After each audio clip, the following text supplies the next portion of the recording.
एक ही विकल्प है।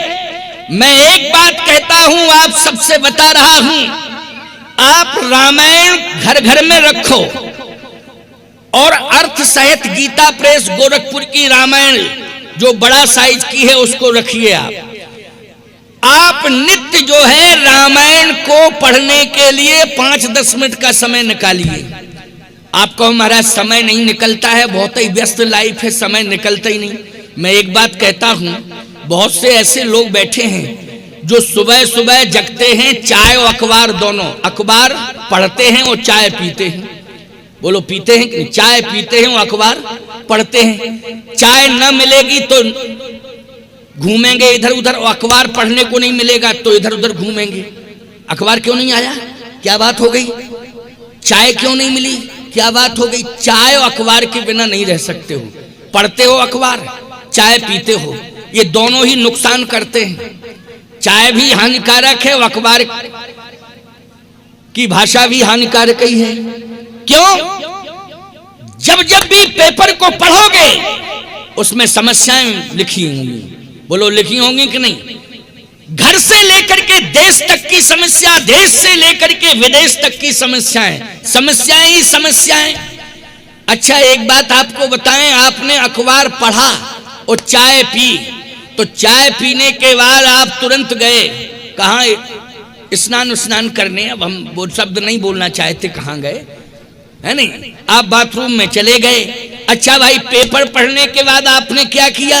बोले पेपर पढ़ने के बाद आपने उस पेपर को अलग फेंक दिया।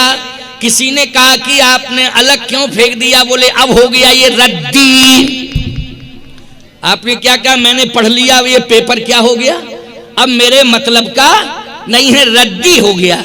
इसका मतलब है एक बार पेपर को पढ़ा, रद्दी हो गया पेपर। बोलो हो गया कि नहीं हो गया? लेकिन रामायण को आप जब पढ़ते हो तो ईमानदारी से बताओ, रामायण कभी पुरानी होती है? बोलो कोई माई का लाल बता दे कि ये कह दे कि कल तो पढ़ी थी, अब रामायण दूसरी लाओ, ये तो पुरानी हो गई। तुम्हारे दादा परदादा कई पीढ़ियों से बोलो रामायण पढ़ते आए कि नहीं पढ़ते आए? क्यों? आखिर कागज रामायण में भी है और कागज अखबार में भी है। खबरें अखबार में छपी हुई हैं, ऐतिहासिक खबरें, पौराणिक खबरें रामायण में छपी हुई हैं। बोलो है कि नहीं? लेकिन एक को पढ़ा आपने, वो रद्दी हो गया, और दूसरे को पढ़ा, उससे श्रद्धा उत्पन्न हो गई। बोलो हो गई उत्पन्न कि नहीं? कारण क्या है? कारण यही है, अखबार जगत से जुड़ा है और रामायण जगदीश से जुड़ी है। जो जगत से जुड़ता है वो नश्वर माना जाता है, और जो जगदीश से जुड़ता है वो अमर हो जाता है, उसका अस्तित्व बढ़ जाता है। इसलिए मैं कहता हूं कि संसार में रह करके भगवान से जुड़ो, संसार में रहकर भगवान से जुड़ो, और भगवान से जुड़ो तो भगवान की जो कथा है उससे जरूर जुड़ो, और भगवान की कथा रोज पढ़ो। रामायण पढ़ोगे अर्थ समझ में आएगा, तुम्हारे जीवन की कोई समस्या होगी, ऐसा प्रसंग रामायण में पढ़ने को मिल जाएगा कि तुम्हारी समस्या पढ़ते ही समाप्त हो जाएगी। बोलो हो जाएगी कि नहीं? इसलिए रामायण को पढ़ने में थोड़ा 5-10 मिनट, चाहे 5 मिनट, और अर्थ जरूर पढ़ लिया करो। नहीं समझ में, चौपाई अगर समझ में आ गई अर्थ तो ठीक है, नहीं आ रहा तो नीचे एक निगाह डाल लो कि इसका अर्थ क्या है। नहीं खोपड़ी खराब करो मोहल्ला भर की, अर्थ समझ में नहीं आ रहा, चौपाई पढ़ के मोहल्ला भर की खोपड़ी खराब। आज तो ऐसा पढ़ लिया, समझाई में नहीं आया, क्या है समझाई में नहीं? अरे नीचे लिखा तो है, उसको समझो, है ना। वैसे समझाने के लिए हम बैठे हैं, लेकिन हम 24 घंटा तुम्हारे घर ही में बैठे रहेंगे? बोलो भाई कि तुम रामायण पढ़ो, हम अर्थ बतावें? बोलो भाई, क्या हम नारद हैं कि हर जगह प्रकट हो जाए तुरंत? भैया हम तो साल में एक बार आ सकते हैं और आपको समझा सकते हैं, बता सकते हैं, लेकिन इतनी बढ़िया व्यवस्था गीता प्रेस गोरखपुर ने दी है कि हर चौपाई के नीचे अर्थ है, हर दोहे के नीचे अर्थ है, हर छंद के नीचे अर्थ है। इसलिए अर्थ सहित रामायण पढ़ा करो। 5 मिनट का समय निकाल के ही रामायण पढ़ा करो, लेकिन हर घर में होना चाहिए, 2 होना चाहिए घर घर में। एक तो तुलसी कृत रामायण और दूसरा तुलसी दल। अगर तुलसी दल रहेगा तो हम तुम्हारी हर समस्या का समाधान होता रहेगा। तुलसी दल और तुलसी कृत, दो की विशेषता क्या है? कहे ताप हरत तुलसी जगत, तम हर करत प्रकाश। ओ दो तारण तरन है तुलसी तुलसी दास। बोले दोनों से ही कल्याण है, दोनों से ही उद्धार है। एक और महत्वपूर्ण बात सामने आई, क्या? भगवान शंकर ने कहा तुलसी रामचरित का विस्तार करो, तो तुलसीदास जी बालकांड से प्रारंभ किए रामायण और उत्तर कांड में पूर्ण कर दिए। कितने कांड बने बालकांड से लेके उत्तर कांड तक? 7। बोलो कितने बने? 7। ना 6 बने, ना 5 बने, ना 8 बने, ना 9 बने, 7 ही कांड बने। आपको महाराज ये 7 ही कांड क्यों बने? तुलसीदास जी 8वां कांड भी लिख सकते थे, 9वां कांड भी लिख सकते थे। अरे तुलसीदास जी महाराज ने केवल इतिहास ही नहीं लिखा है। तुम्हें लगता ये है कि ये रामायण कृति है, लेकिन ये कृति देखने में लग रही है ये साक्षात प्रभु श्री राम की आकृति है, लेकिन कृति के रूप में प्रकट हो गई। ये रामायण जी की आकृति है। अच्छा, मानव की आकृति के 7 अंग प्रमुख होते हैं, 7। 8वां अंग नहीं, 9वां, 7 ही अंग प्रमुख हैं।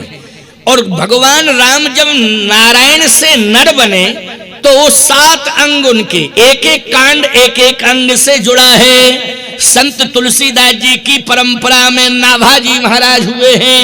नाभाजी ने एक बहुत अच्छी बात लिखी, बालकांड प्रभु पाए। जिस समय उन्होंने भगवान का दर्शन किया संत नाभाजी ने, राजस्थान में उनका जन्म हुआ था संत नाभाजी का, तो नाभादास जी ने जैसे ही भगवान का प्रत्यक्ष दर्शन किया तो कहा, ओहो धन्य है तुलसीदास जी महाराज, हम समझते थे ये कृति है, लेकिन ये तो प्रभु राम की आकृति है। रामायण रामायण पढ़ते पढ़ते राम प्रकट हो गए। नाभादास जी रामायण पढ़ रहे थे और रामायण पढ़ते पढ़ते रामायण में ही राम प्रकट हो गए। नाभादास जी को दर्शन देने लगे, श्री राम जी प्रकट हो गए। तो देखा क्या? बोले बालकांड प्रभु पाए। बोले बालकांड पढ़ रहा था, ये तो प्रभु के पैर हैं।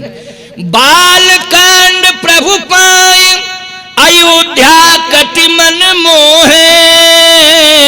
ओ उदर बनो आरण्य हृदय किसकिंधा सोहे। सुंदर ग्रीव मुखार बिंद कहे लंका गायो। सुंदर ग्रीव मुखार बिंद कहे लंका गायो। रावण कुंभकर्ण घननादि आदि समायो। उत्तर मस्तक कांड है यही विधि तुलसीदास भन। आदि अंत लो जानिए यह रामायण श्री राम तन। ये रामायण तो श्री राम जी का ही तन है। एक एक कांड एक एक अंग का प्रतिनिधित्व कर रहा है, इसलिए 7 अंग हैं प्रमुख शरीर के, ऐसे ही 7 कांड हैं। ये भगवान का ही स्वरूप है। प्यारे, उत्तर कांड में एक महत्वपूर्ण बात, वो क्या? कांड तो सभी महत्वपूर्ण हैं, लेकिन उत्तर कांड में एक विशेषता है। वो विशेषता ये है कि उत्तरी कांड में रामराज हुआ। रामराज किस कांड में हुआ? उत्तर कांड में। अच्छा, राम का जन्म किस में हुआ? बोले बालकांड में। राम जी का विवाह किस कांड में हुआ? बोले बालकांड में। लेकिन राम जी का राज्याभिषेक किस कांड में हुआ? उत्तर कांड में। उत्तर कांड है जिंदगी की फलश्रुति, जीवन की फलश्रुति। ये फलश्रुति है। संपूर्ण जिंदगी में जितने भी प्रश्न हैं उन सभी प्रश्नों का उत्तर उत्तर कांड में है। पूरा उत्तरकांड पढ़ना, पूरा उत्तरकांड पढ़ना। जिंदगी में जितने भी तुम्हारे समस्याओं के पहाड़ खड़े हो गए हैं, उन समस्याओं के पहाड़ों को ध्वस्त करने में उत्तरकांड बहुत बड़ा सहयोगी है। हर समस्या का समाधान उत्तरकांड पढ़ने से मिल जाएगा। लेकिन पढ़ना पड़ेगा तुम्हें उत्तरकांड, बालई कांड नहीं पढ़ पाते, उत्तरकांड कहाँ से पढ़ोगे? फुर्सत ही नहीं है। लोग कहते महाराज फुर्सत नहीं, क्या करें? हमने कहा भैया कभी कभी तो फुर्सत निकाल लिया करो। कहे रामायण पढ़ने की फुर्सत नहीं। हमने कहा एक बात बताओ, चाय पीने की फुर्सत? बोले वो तो निकालनी पड़ती है फुर्सत। हमने कहा भोजन करने की फुर्सत, खाना खाने की? बोले वो तो खाना के लिए फुर्सत निकालनी ना पड़ेगी। और बोले काम करने के, बोले कामों करने के लिए फुर्सत निकालनी पड़ती है। काम तो करना ही पड़ेगा महाराज, इसके लिए समय निकालना ही पड़ेगा। कहे काम करने के लिए समय निकालते हो, खाना खाने के लिए समय निकालते हो। मैं कहता हूं राम कथा सुनने के लिए फुर्सत क्यों नहीं मिलती? कहे महाराज व्यस्त लाइफ है, फुर्सत नहीं मिलती। हमने कहा कभी कभी निकाल लिया करो समय। कहे महाराज सोचेंगे लेकिन फुर्सत है नहीं। एक गांव में महात्मा जी गए थे कथा कहने के लिए। उन्होंने 9 दिन तक कथा सुनाई उस गांव में। पूरा गांव क्षेत्र आया, लेकिन एक व्यक्ति गांव में इतना व्यस्त था कि एक दिन नहीं आया। महात्मा जी ने कहा पहले ये बताओ गांव का कौन व्यक्ति ऐसा है कि जिसने कथा नहीं सुनी? कहे महाराज पूरे गांव ने कथा सुनी, एक व्यक्ति कथा में नहीं आया। क्यों नहीं आया? बोले महाराज उससे फुर्सत नहीं है। क्या करता रहता है? बोले काम लंबा चौड़ा है उसके जीवन में, इसलिए वो काम ही में व्यस्त रहता है, उसे फुर्सत नहीं। महात्मा जी ने कहा मेरा संदेश सुना दो कि भैया काम धाम तो लगा रहेगा, लेकिन एक दिन की ही फुर्सत निकाल लो। 9वां दिन है, उस दिन फुर्सत निकल आए। लोगों ने कहा बोले हम जरूर आएंगे जरूर आएंगे। कथा पूरी हो गई, आया ही नहीं। महात्मा जी ने कहा जिसे फुर्सत नहीं मिल रही थी कह रहा था आऊंगा, आया कि नहीं? कहे महाराज आज तो और ही काम बढ़ गया, उसका फुर्सत है ही नहीं। महात्मा जी ने कहा हम 2 दिन की कथा और बढ़ा रहे हैं, 9 की जगह 11 दिन की ये देते हैं। उससे कहो 2 दिन में 1 दिन फुर्सत निकाल ले। लोगों से कहा नहीं जरूर आऊंगा, मेरे कारण 2 दिन की कथा बढ़ी, लेकिन वो 2 दिन भी नहीं आया, 11 दिन पूरे हो गए, फुर्सत नहीं मिली। महात्मा जी ने कहा 12वें दिन हम सुबह सुबह निकल जाएंगे। लेकिन जैसे ही महात्मा लगभग 6 बजे निकलने वाले थे, पूरे गांव में हाहाकार मच गया। महात्मा जी ने कहा क्या हुआ क्या हुआ क्या हुआ? बोले एक व्यक्ति का हार्ट फेल हो गया। किसका हार्ट फेल हो गया? अरे महाराज उसके बड़े लंबे चौड़े काम धाम थे, बड़ा व्यस्त रहता था। अरे बोले वही जो कथा में नहीं आ पाया। कहे महाराज हाँ वही कथा, फुर्सत ही नहीं थी। महात्मा बोले तो अब क्या बतावें भगवान की क्या लीला है। इतने में गांव वाले, पूरा गांव उसके पीछे पीछे, और उसके लड़के उसको ले जा रहे थे, अंतिम यात्रा जिसको बोलते हैं, उसको ले जा रहे थे स्मशान पर। महात्मा जी बीच रास्ते में ही उनका यज्ञ स्थल था, उनका पांडाल बना था, उनका प्रवचन स्थल था। महात्मा जी ने खड़े होकर कहा रुको। गांव के लोगों ने कहा कि मुर्दे को रोकना नहीं चाहिए। महात्मा जी ने कहा मैं कह रहा हूं कि इसको रोक दो।